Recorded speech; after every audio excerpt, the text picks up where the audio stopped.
Hi there, everybody. Welcome to another episode of the Cloudbase Mayhem. I have just returned from a little over 3 weeks in Texas. Cody Matank and Donizete Limos and a few others were down there chasing big distance. We were going after the world record. We did not get weather that was even remotely conducive to that, but did get a taste for, I guess I would say, the gnar of Texas. It's pretty interesting flying down there. I don't think there'll be the mad gold rush for distance that I assumed after Sebastian Cayus crushed my record a few weeks back and went 502K from foot launching in the foothills in Texas, and on a really stellar day and amazing flight, very inspiring. We will be getting him on the show here shortly, but yeah, we had an interesting time in Texas.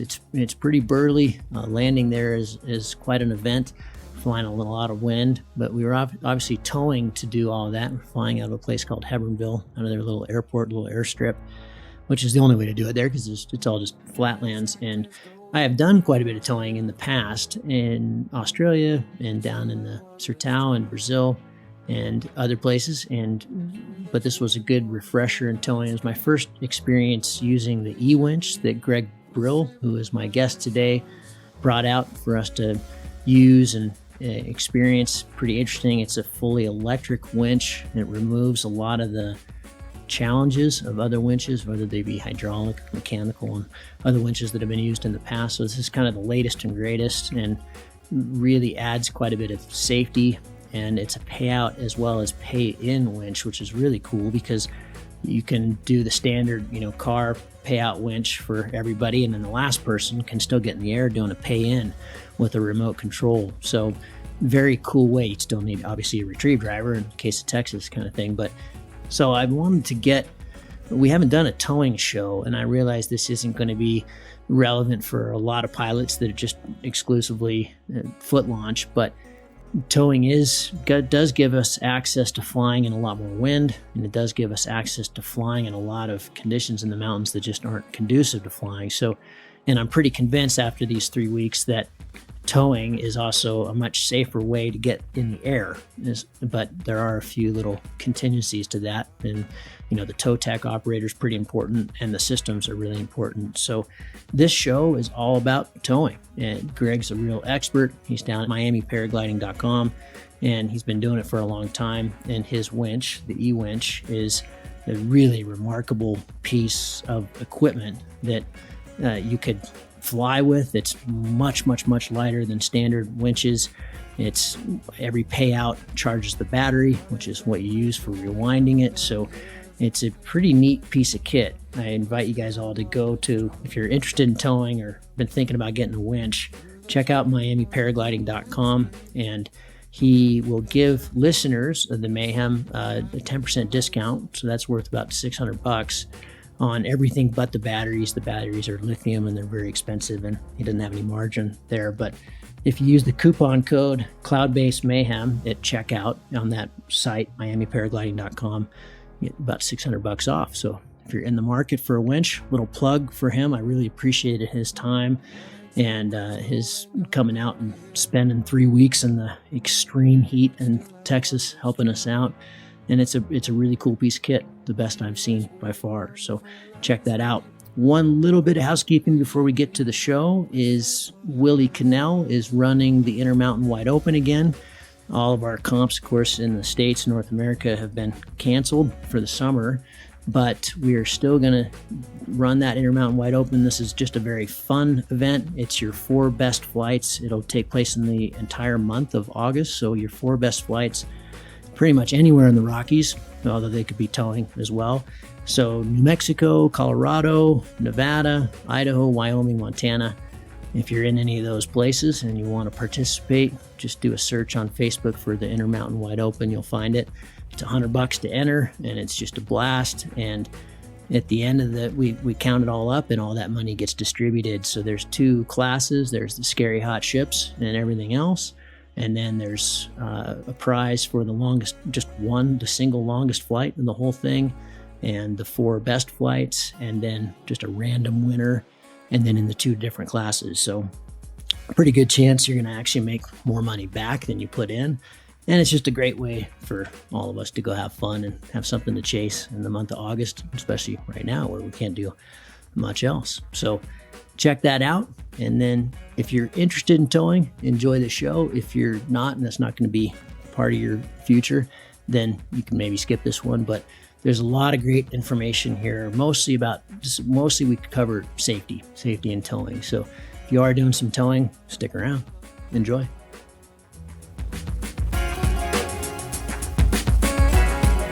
Greg, we should have done this live last week or the last few weeks down in Texas as we tried, but it was brutally hot, and it's nice to connect with you now over the phone. I'm sitting in Albuquerque. I know you're back home in Miami, but we had a great time towing and chasing distance down in Texas, and I learned a lot about towing. I know you're a tow expert, and you've been working at this for an awfully long time. So I thought we'd have a great conversation about towing safety. I know, a lot of people don't use tow rigs to get up into the sky, but it's becoming more and more popular, and it certainly gives way more people access to this sport than foot launch. And I'm pretty convinced after our time together in Texas that it's also a safer way to get in the air, certainly when there's a lot of wind. There's no doubt about that, but probably just in general as well. But you sent me a great email about towing safety that I thought we could just kind of go through for those listeners who are towing or planning to do some towing in the future, maybe heading down to Brazil to chase distance in the Sertão or Australia. These are often places with a lot of wind, and having a good tow tech is super important. But I think a lot of the dangers or risks are pretty easily mitigated if you know what they are. So let's start there. Take us through what you've learned doing all the towing you've done in Miami and Florida and other parts of the world. Yeah, sure. I like to look at tow safety in terms of like 4 broad categories. You look at the tow rig, the tow system that you have, and its design and implementation. You also look at the pilot and their skill or lack of skill. You also have to really consider in detail the way you attach the pilot to the tow system. And finally, you look at conditions that you tow in. Those are important as well. So we can just go through those categories, and see what we can glean in terms of towing safety. Perfect. Yeah. So as far as the tow rigs, well, there is a lot of different kinds of tow rigs. And of course, it all started with hand towing back in the 70s on the hang gliders. And I actually have the privilege of knowing a gentleman here in Boca Raton, Florida, who was hand towing hang gliders like as far back as 1974. And his name is Mike Fernetti, and he also taught me how to pilot the wing when you're towing. So I was very blessed to have to have gotten to know him, Huh. So what do you mean by hand towing? You mean like somebody just running down a road with a rope? Right. You take like a thick rope that's easy to hold, and you attach it to a hang glider or a paraglider. And then, of course, you need a lot of wind so that you don't have to run at like 25 miles an hour or something. And you take like 2 or 3 guys, and they will run down the beach usually and pull you up. And then you're just going up and, until you release, basically. And is the pilot just holding on to the rope at the other end, or just kind of wrapping it around his bar or something? I'm sure people were doing that in the beginning, but even back then, they were making their own like tow releases. Huh. You kind of rig, 2 pieces of rope into a release. And of course, part of it came from the skydiving community, that you have all these various releases there. And so people rig their own tow releases, and they use that to hand tow. Crazy. That's wild. That's right. We saw Kriegel doing that. I think it was in the 2013 race. Thomas Thurlow, his supporter, who's a mountain guide, towed him up over the Monte Rosa glacier because it was so flat. And it was like, wow, that was genius. They've since banned that, of course, but yeah. So hand towing in the modern age still happens. Yeah, I have also hand towed a friend on top of a hill. It was kind of a shallow hill, but the wind was over the back, and we did not want to paraweight any longer. So we towed him up to like 50 feet, and he went straight over the back, no paraweighting. So, yep, still can do it today. Cool. And Okay, so so, rigs, yeah, and we'll go in depth a little bit more down the road on how rigs have changed and what and where they are now, of course, with the E-winch. But let's go through what you're looking for in a rig and what to be aware of. right. Well, in the rig, you want to first of all check how it creates tension. You can have a stationary pay in rig or you can have a pay out rig.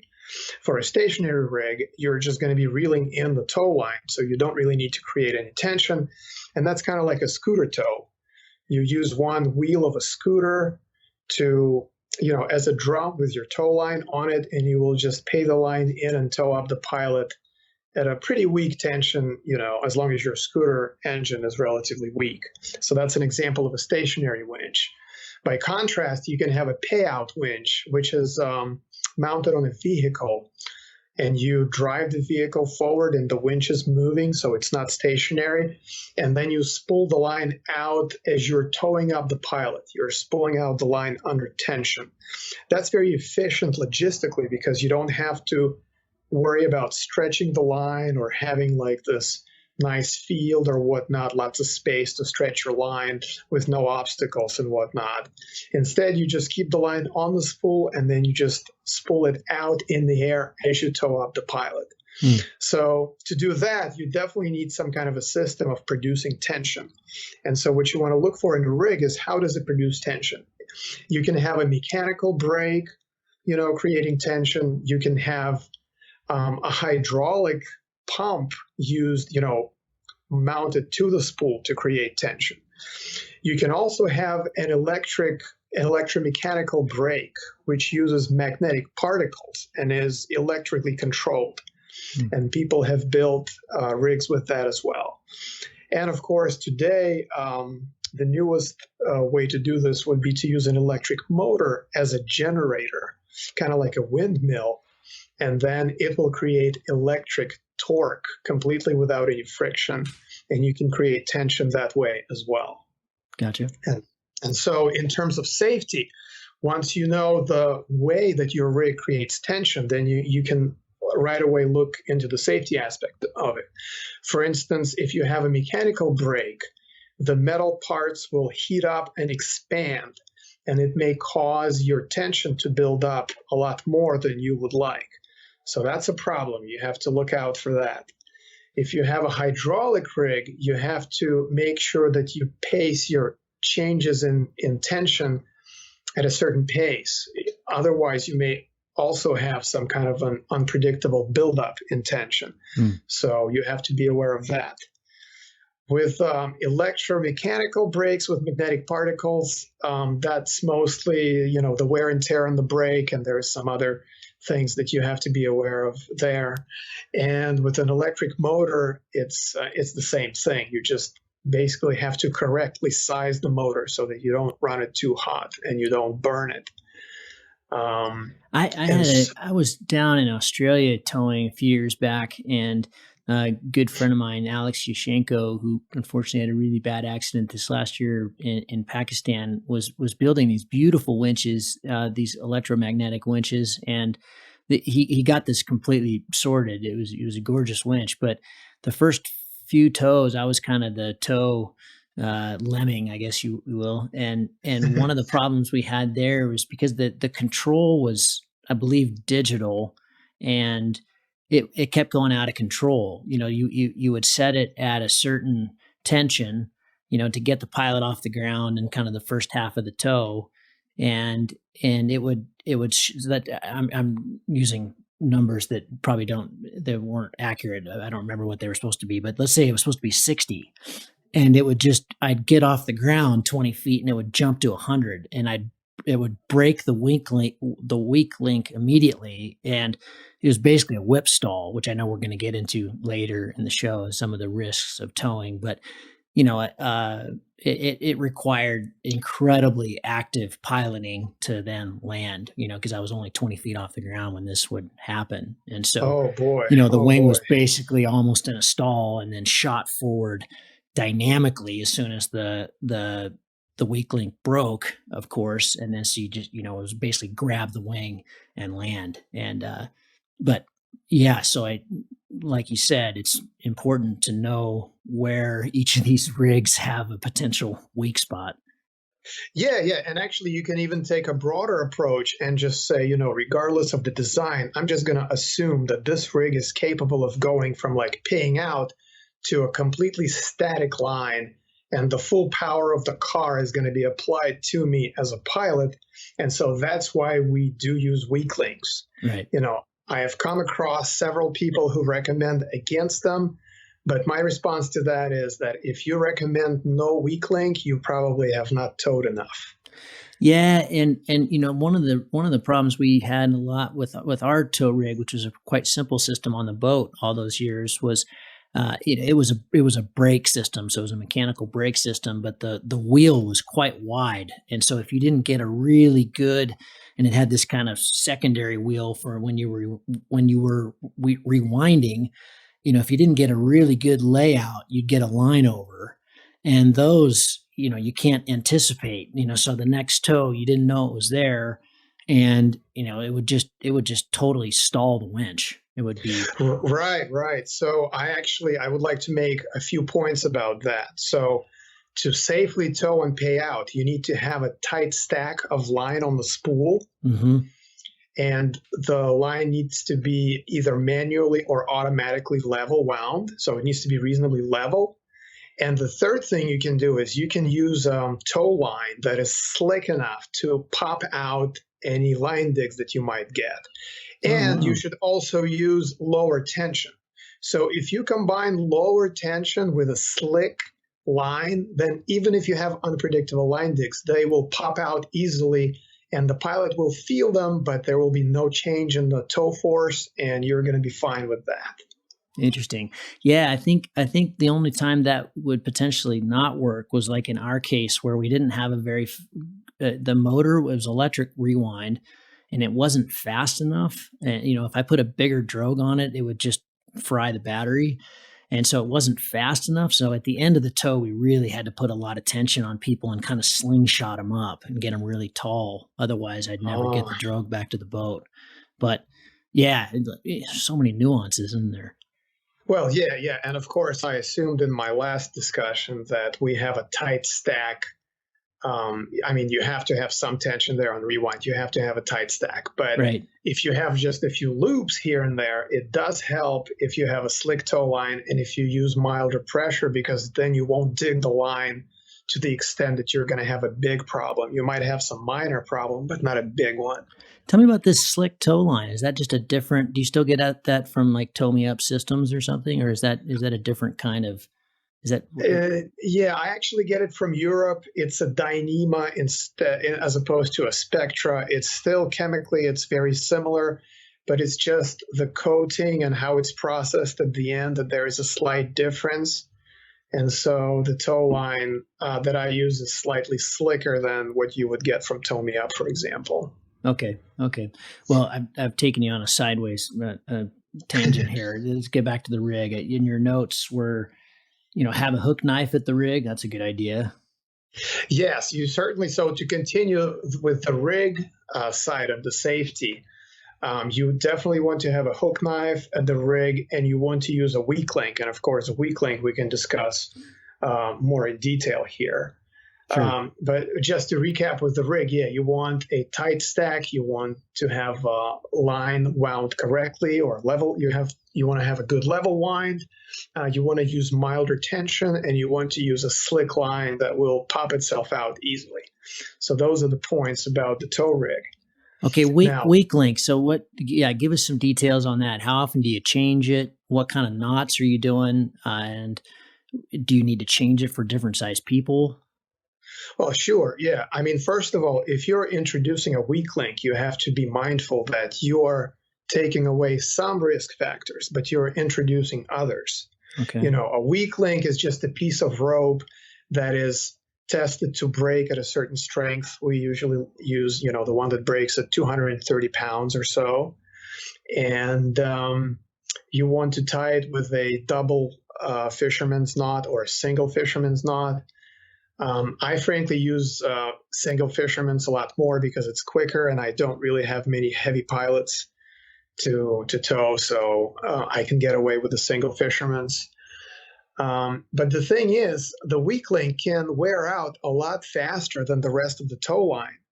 So you have to, if you're introducing that into the system, you better make sure it's predictable in terms of, its braking force or braking tension. And so you should either have each pilot using their own weak link, and they could, for instance, put it on their own tow bridle, or you should just change the weak link often. Like if you're towing in high winds and it's a pretty, high risk situation, like we were just doing in Texas, I was changing weak links every time with every pilot. Really? That's the safest. Yep, that's the safest way to go. It's not that we're, you guys were not sinking out, so we were not doing that many tows per day, right, in terms of at least what we had to do on those super strong wind days. So I was using a new weak link every time. I just don't want any unpredictability there. Is that, Greg, if it goes to 230 pounds, I realize it's not just, 230 pounds to 230 pounds. There's obviously all this give in the system, with the line, and the farther the car is away from you. So because there's quite a bit of stretch in the tow line, but would you have to up that if you had, say, a 280 pound guy on a big XL wing? Would you do 2, or is it not that simple? You can use, what they do is they make tandem weak links, which are like 300 to 320 pounds. And you can just use one of those, or you could use 2 traditional weak links. Or actually, I used to have this, and I still do. I had this green twine, which we tested was breaking at like 380 pounds. And if you tie a knot in it, it breaks at like 280 or so. So I would use something like that for super heavy guys. But frankly, a lot of it is also the tow tension in the system. And so if you tow people at a light tension and you have at least moderate winds, the wing, the extra large wing will be efficient enough so that you will have good climb at low tension, and you can get away even with a standard weak link then. Okay. Got you. What you don't want to do is you don't want to use a weak link on a heavy pilot in light and variable winds, because then just by sheer nature of physics, you have to apply a lot of tow force to get him up, and that weak link will not be enough if it's a super heavy guy. Okay, gotcha. Yeah. Go ahead. Another point to keep in mind about weak links is that there is kind of a school of thought that if you use a super weak link, you cannot get in trouble. You can have a complete, newbie tow you up on a rig that you don't know at all, and you won't get in trouble.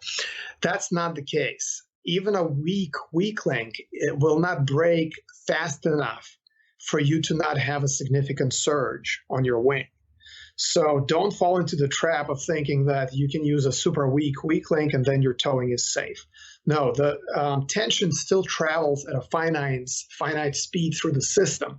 So you can still be, messed up if you, even on a weak link. So make sure that the tow rig applies the proper tension, and don't put your safety solely in the hands of your weak link. Okay, so it's not an end all. It's not just a safety card that you can throw and forget about everything else.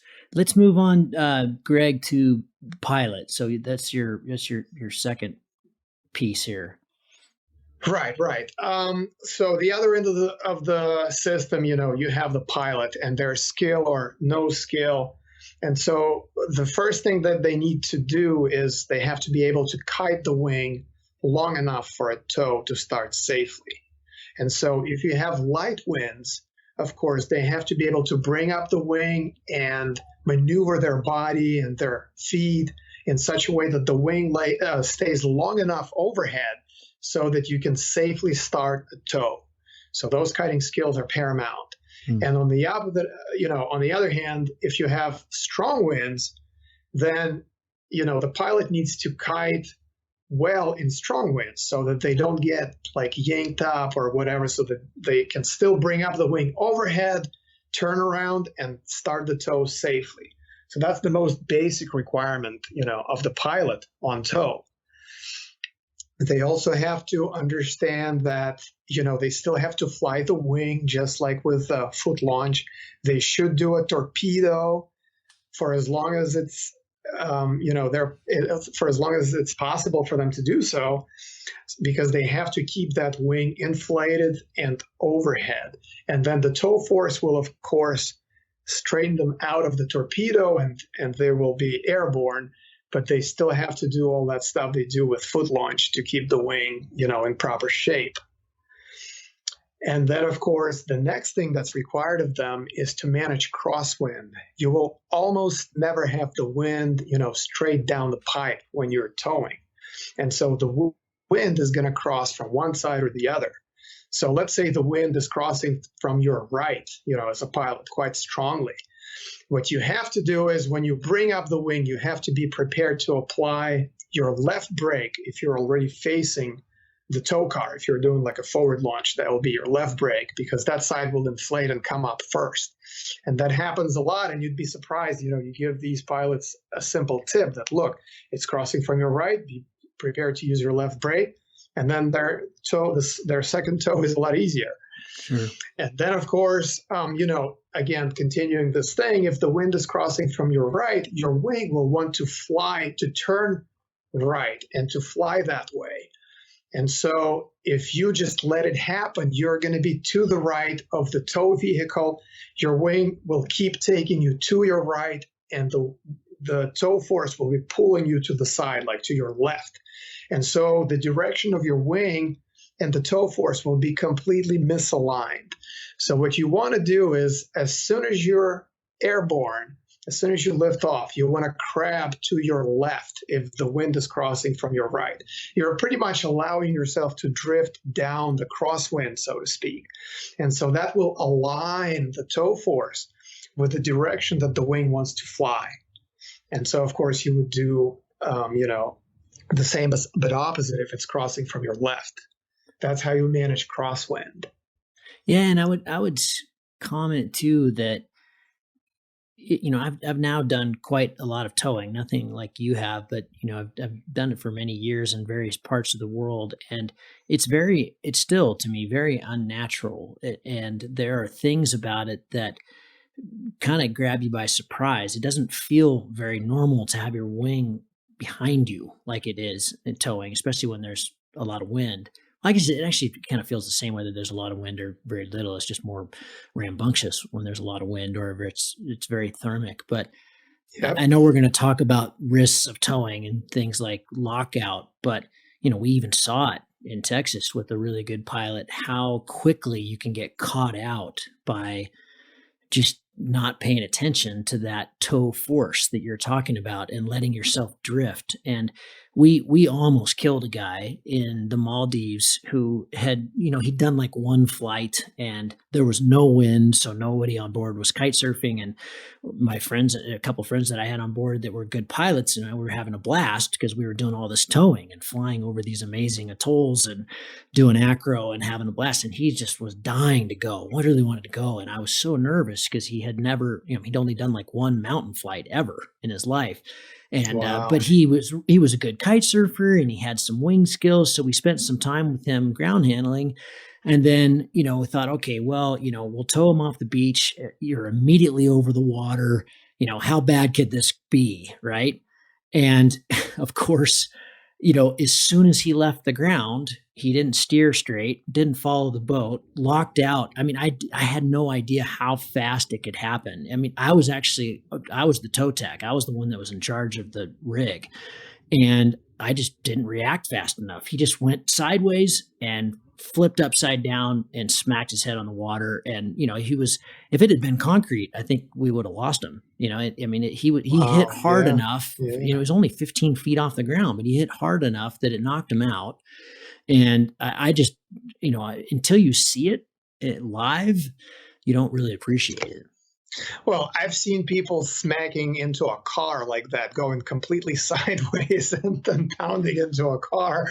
So, wow. But to address your point, as a general matter or as a general practice, we try not to tow new people in light and variable winds. It is so much harder to keep the wing overhead. Mm. And so your first tows should be in moderate winds where it's easy for you to kite. And then everybody, you can start the tow at any moment that you wish that you're ready. And then you can signal the tow operator, now I'm completely ready. I got it under control. And now let's go. Okay. So that's what you want to do. And actually, just to add to the crosswind point, if you have a bow in the lines, then you should generally go, drift sideways, continue to drift down the crosswind until you take out the bow. That's another good tip for managing crosswinds. But then, what you were saying about the lockout, like in light and variable winds, it takes a lot of skill for pilot to keep their wing overhead. And frankly, to do that, they have to always walk back, if they're in reverse, and they have to run forward if they're in forward.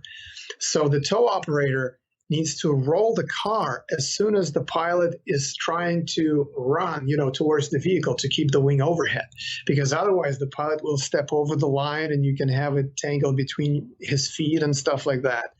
So this is, even though we're discussing the pilot, there is a portion here for the tow operator to do as well.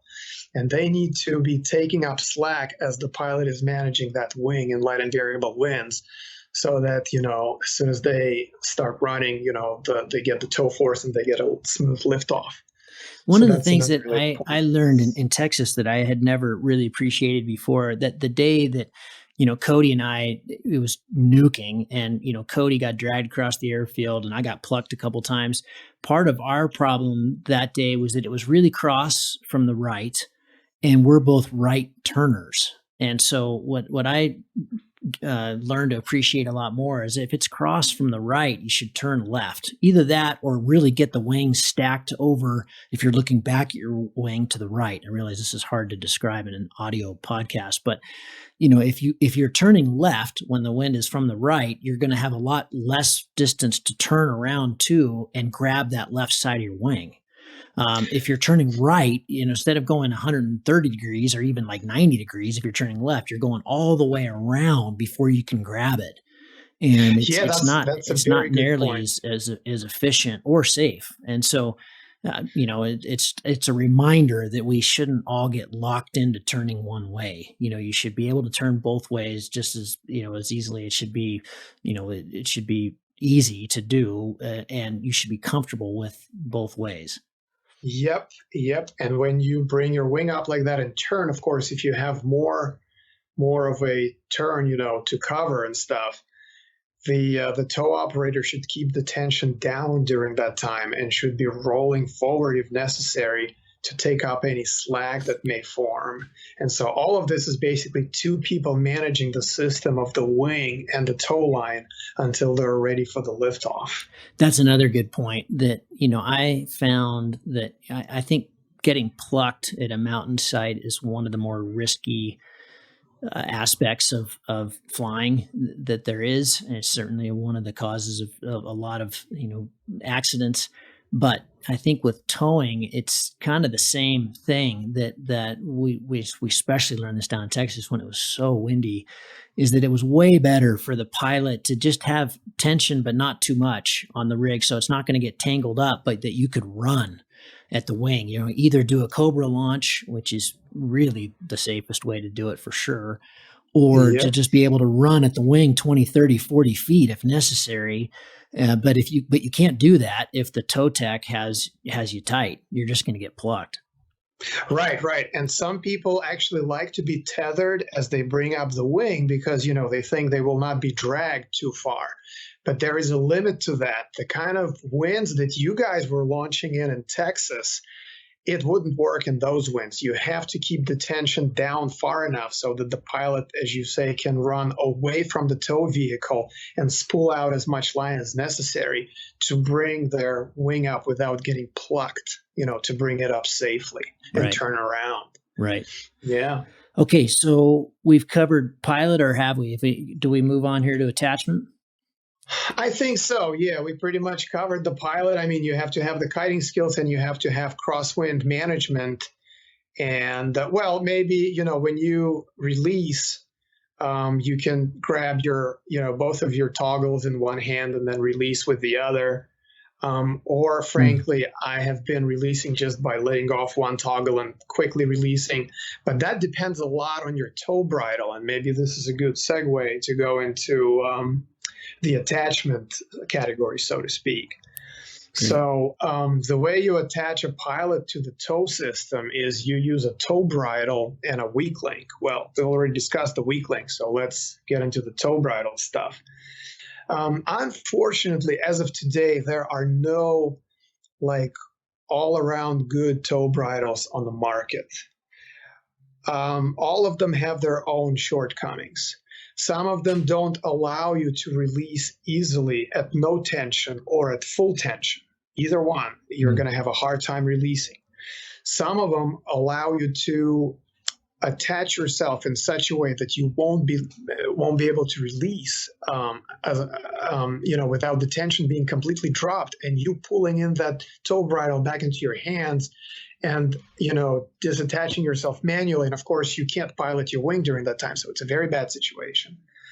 And then some of them, have metal parts that can, presumably hit you in the face, or the way they attach the toe bridle to the carabiners does not take account of the metal fatigue that can happen with aluminum carabiners. So all of those bridles, unfortunately, have their own shortcomings. I happen to prefer the one that allows you to release with no tension and at full tension, because I've realized that for me, that's what I come across the most. But then, other bridles, they have better attachment points and, they are, more comfortable in other respects. So I guess it's individual pilot choice. And maybe this is a good point, a reminder again, how important a hook knife is when we're flying, not just for towing, just period. But, every pilot should have a hook knife with them, but especially when they're towing.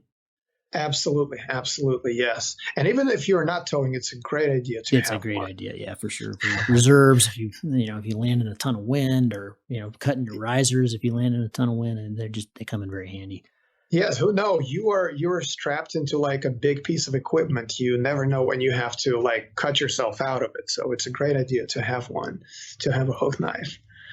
And so with the toe bridles, a lot of times what happens, there's a popular model in the market and it has a skydiving style pin, either a bent, a crooked pin or a straight pin, but the pin has a ring and it's possible to put that ring through the loop that actually completes the whole attachment.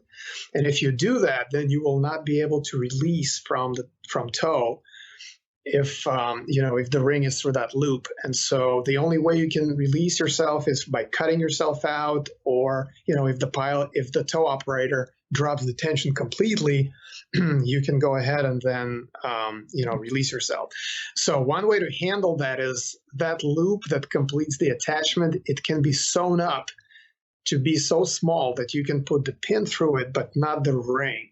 And as long as, people modify that, their individual bridles like that, they can salvage, the old bridles that they have that they technically shouldn't be using, but everybody's using them. And so that's one thing you can do to mitigate the risk here. Mm-hmm. Yeah. Let's go through kind of your checklist. What are you, when you're standing there getting ready to tow, what are all the things? Because we've already got, we've all got checklists for when we're foot launching, our shoulder straps and our leg straps and our helmet and our instruments and everything's on, and radios and, the live tracking on inReach, all that kind of stuff. Well, what do we have to add with towing? Well, the main thing that I add is that my tow bridle is hooked up correctly, which with my bridle, you can't really hook it up any other way. So I just briefly glance at both sides and that's it. And most other people have to make sure that pin is positioned correctly, and there is no other twists or whatever tangles. And then one more item that I add to the pre-flight is that the tow line is on the same side as you're going to turn. Sure. If you're turning right, I am a left turner, you seem to turn right. when launching in reverse. So you have to make sure that that tow line is on your right, and I make sure that it's on my left. And then, of course, I wait for the go-ahead from the tow operator that they're ready and that the tension is set, according to, if it's light winds, then the tension is already there. If it's super strong winds, then I want to hear that there is no tension and I can bring up my wing and have room to run towards it. And then you can tow at that point. Yeah, and I would say maybe the radio communications are really important, but often the pilot's too busy to deal with trying to communicate. That's the last time you want to take your hands off the toggles when you're just leaving the ground. And so I think a series, and I don't know that there's been something totally worked out and it's kind of universal, but it's nice to have some kind of signals, like the bow when you're ready to go. But, and people were talking down in Texas about, flapping your legs back and forth or that the rig, if for some reason they can't communicate with the pilot, whatever, you're on the wrong frequency or you haven't done the checks right or something's wrong with the radio, then that the driver can do various things to tell the pilot to either ping off or maybe something else. I don't know what that would be, but. Oh, absolutely. And yes, you mentioned radio communication. Yes, that's, of course, should be part of your pre-flight, even aside from towing. But yeah, if you're towing, then you're going to check with your tow op that you're in radio communication with him. And then, yes, generally we use a signal such as a bow if we're doing a forward launch, because then when you're all set and ready, you just give this good bow with like bending your knees and completely, stooping down as opposed to just bending your head down, giving like a small head bow. And then if we are in reverse, then generally the signal is discussed with the tow operator beforehand that it's going to be you bringing up your wing, getting control of it, and then turning around. And that's when you give a nod, and then the person can start towing. So that's the simple signals that we use, in Florida most of the time where we tow. Okay. And that's pretty much it. Okay. So conditions. Well, conditions, we kind of discussed them to some extent already. A lot of it is, if it's raining, obviously you don't want to fly, but mostly it's the wind and it's wind direction and wind speed. And so what I like to say is that you can tow in strong straight-in wind, or you can tow in weak crosswind, but don't tow in strong crosswind.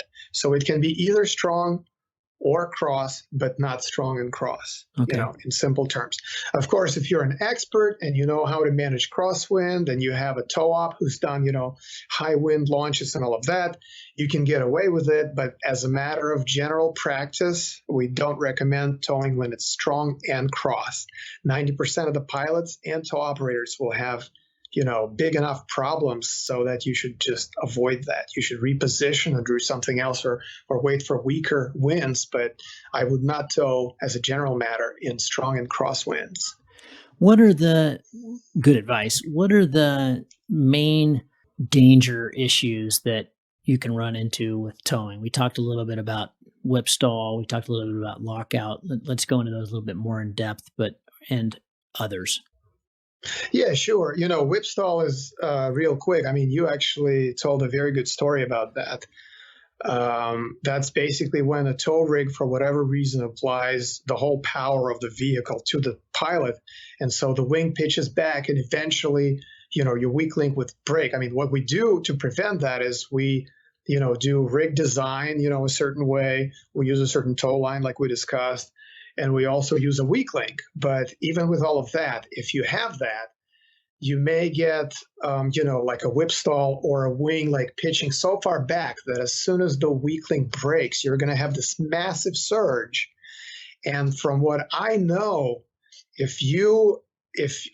actually, I've had that a few times back in my, experimental days and not using weak links or towing with like a static line, because I forgot to mention that you can tow with a static line attached to a moving vehicle and have a load cell to read the pressure. You can do that too.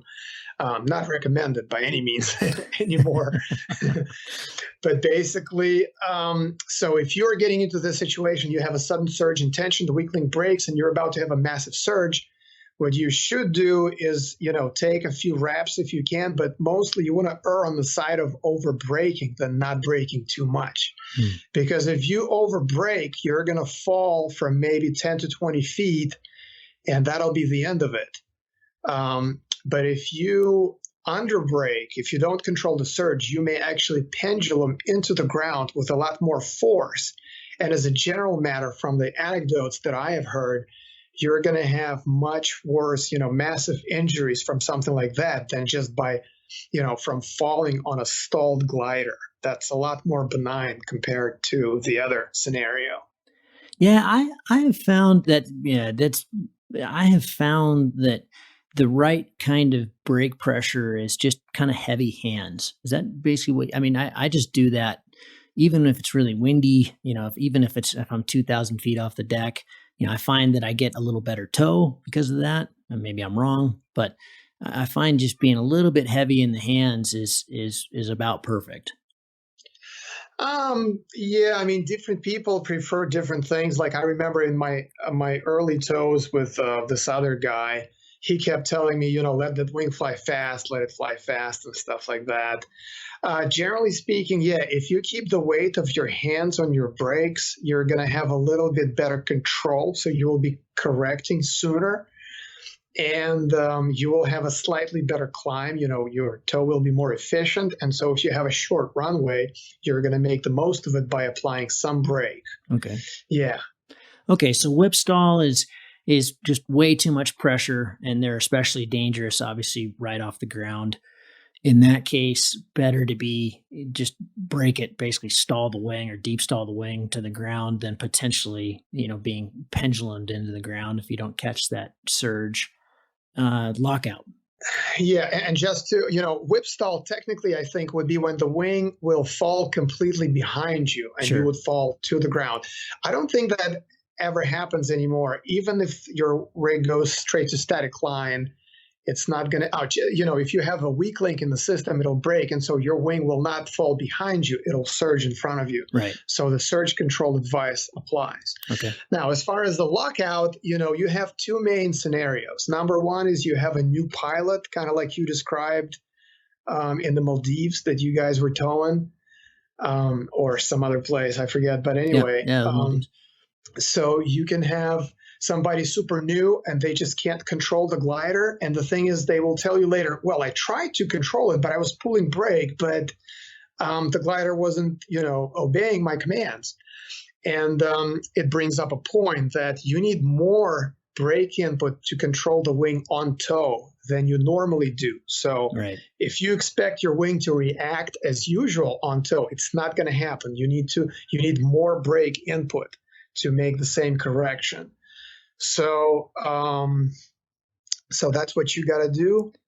So the reason this lockout happens with new guys is because even if they know what to do, they are not doing it enough. They're not using enough brake to correct the course. And just describe exactly, Greg, for those who haven't towed or haven't heard of it, what exactly is lockout?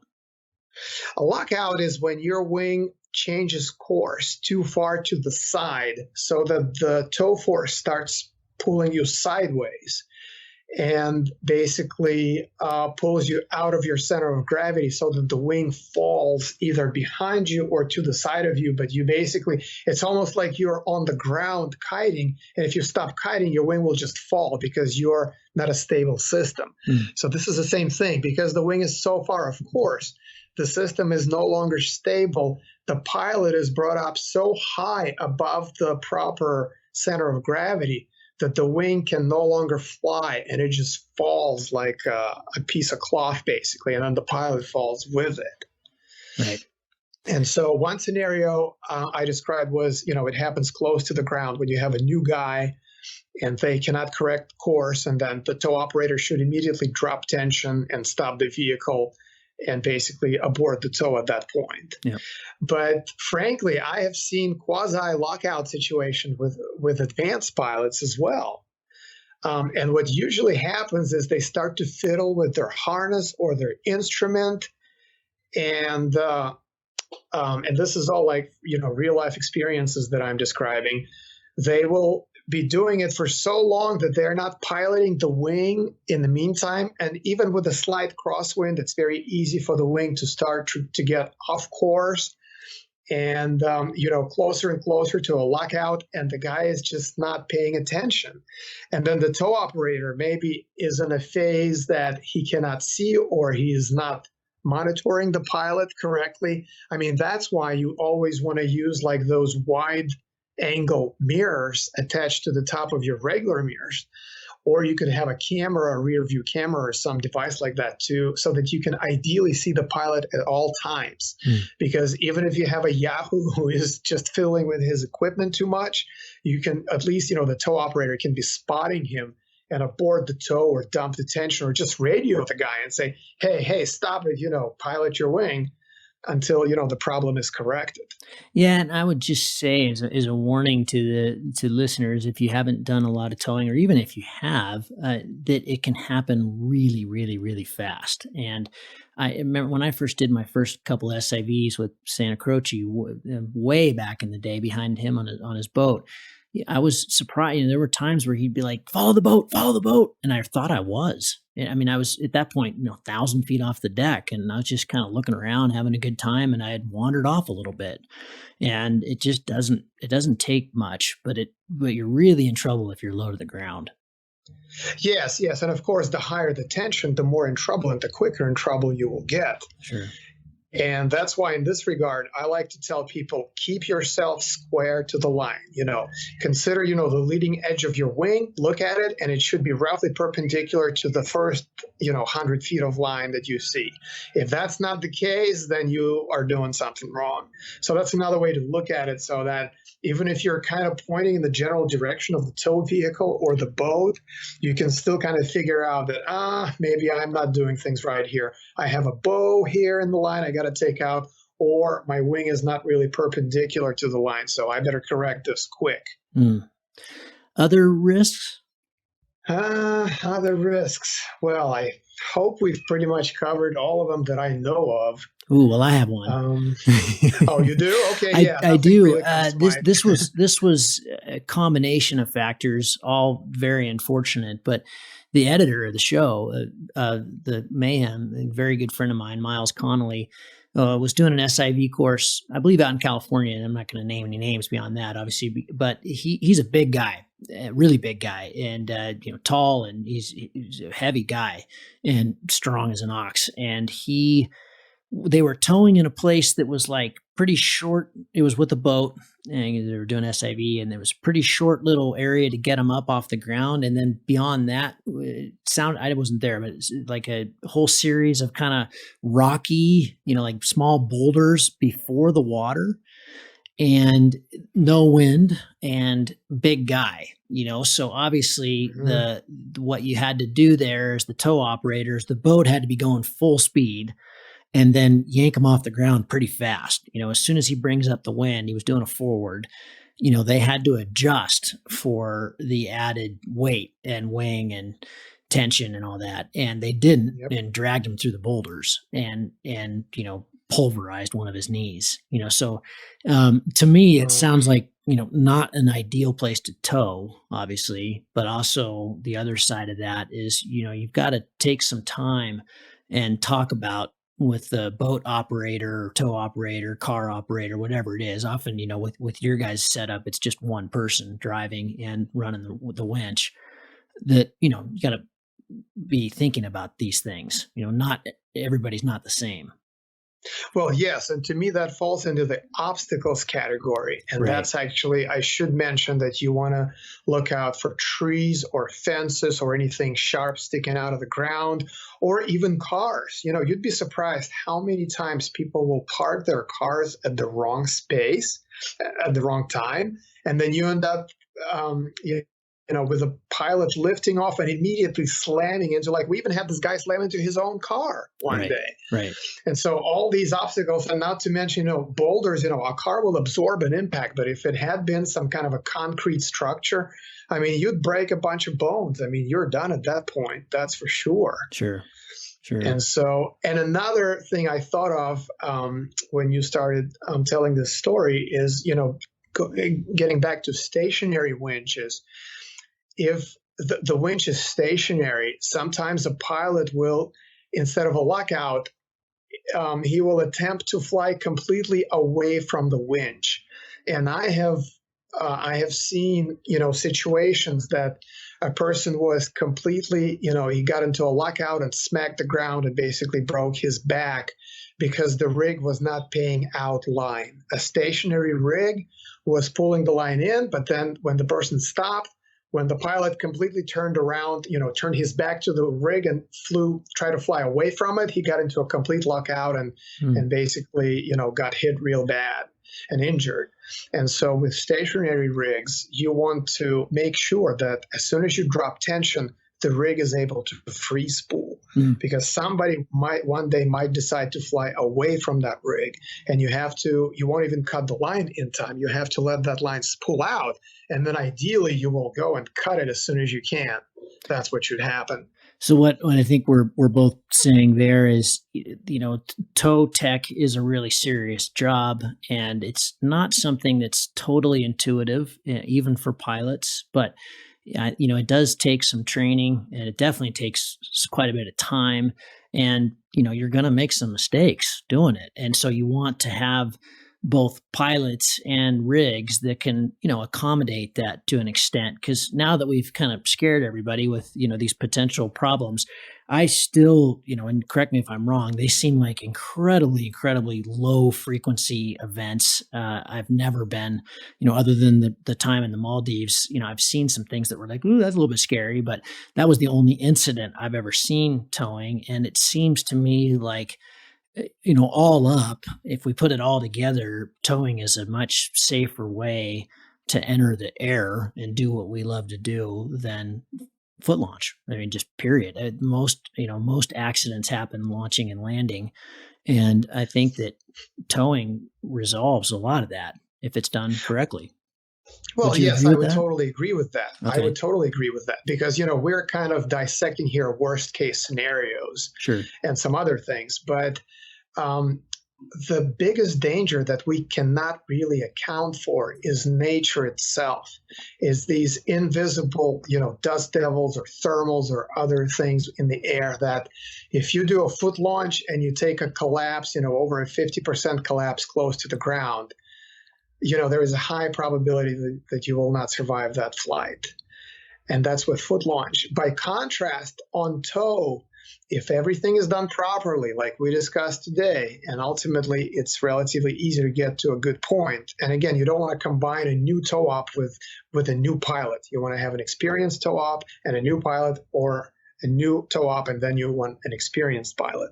That's to address one of the prior points. Yeah, but then if you do everything by the book, so to speak, you're going to have a wing that is loaded a lot stronger than, your regular free flight. And we've had dust devils come through on tow in Florida. And generally speaking, you get rocked and your wing kind of wiggles and stuff. And maybe occasionally you will take a tip collapse. I've never taken a tip collapse on tow, but I have seen people who have that. But generally speaking, that's the most you're going to get. You're going to get some rocking and stuff, but you are going to, pass through that demon of a piece of air, and everything will be fine from that point. And so if you look statistically about, into tow accidents and things, I think you will conclude very quickly that towing has been statistically safer than mountain launching, even if you account for the difference in use, the frequency of use. And so that just, proves the point that towing can and is, very safe when practiced properly. And actually, it's even safer than, a lot of foot launches. And if you want to be on the safe side, do learn towing and do practice it. Greg, thank you very much. I really appreciate it. And it is a fantastic method for us to go flying. Certainly, like what we were doing in Texas when you're chasing distance and flying in a lot of wind.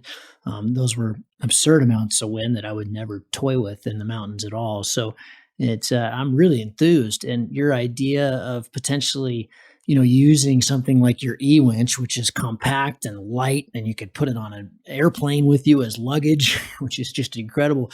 We could potentially do some really cool vol bivs with a winch, which is really neat. Will Gadd back in the day flew across the United States paramotoring, but how sexy would it be to do it, with your normal gear in a winch? That'd be really cool. So yeah, I think it opened my eyes a lot to the possibilities, and it gives us access to a lot of unflyable days in the mountains. And yeah, man, I'm sold. So it was great spending the time with you, and this was super instructive, and I appreciate it, man. Thanks a lot.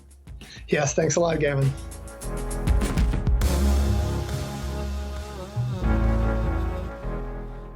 If you find the Cloudbase Mayhem valuable, you can support it in a lot of different ways. You can give us a rating on iTunes or Stitcher, or however you get your podcast. That goes a long ways and helps spread the word. You can blog about it on your own website or share it on social media. You can talk about it on the way up to launch with your pilot friends. I know a lot of interesting conversations have happened that way.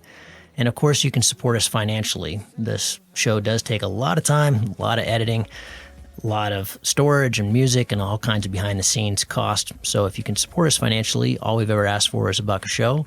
And you can do that through a one-time donation through PayPal, or you can set up a subscription service that charges you for each show that comes out. We put a new show out every 2 weeks. So for example, if you did $1 a show and every 2 weeks, it'd be about $25 a year. So way cheaper than a magazine subscription, and it makes all of this possible. I do not want to fund this show with advertising or sponsors. We get asked about that pretty frequently, but for a whole bunch of different reasons, which I've said many times on the show, I don't want to do that. I don't like having that stuff at the front of the show.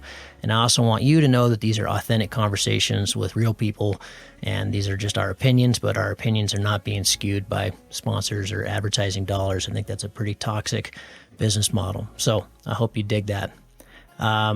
You can support us. If you go to cloudbasemayhem.com, you can find the places to support. You can do it through patreon.com/cloudbasemayhem. If you want a recurring subscription, you can also do that directly through the website. We've tried to make it really easy, and that will give you access to all the bonus material, little video casts that we do, and extra little nuggets that we find in conversations that don't make it into the main show, but we feel like you should hear. We don't put any of that behind a paywall. If you can't afford to support us, then just let me know and I'll set you up with an account. Of course, that'll be lifetime, and hopefully you're being in a position someday to be able to support us. But you'll find all that on the website.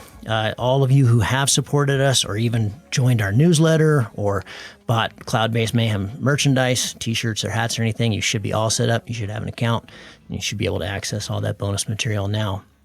Thank you so much for listening. I really appreciate your support, and we'll see you on the next show. Thank you.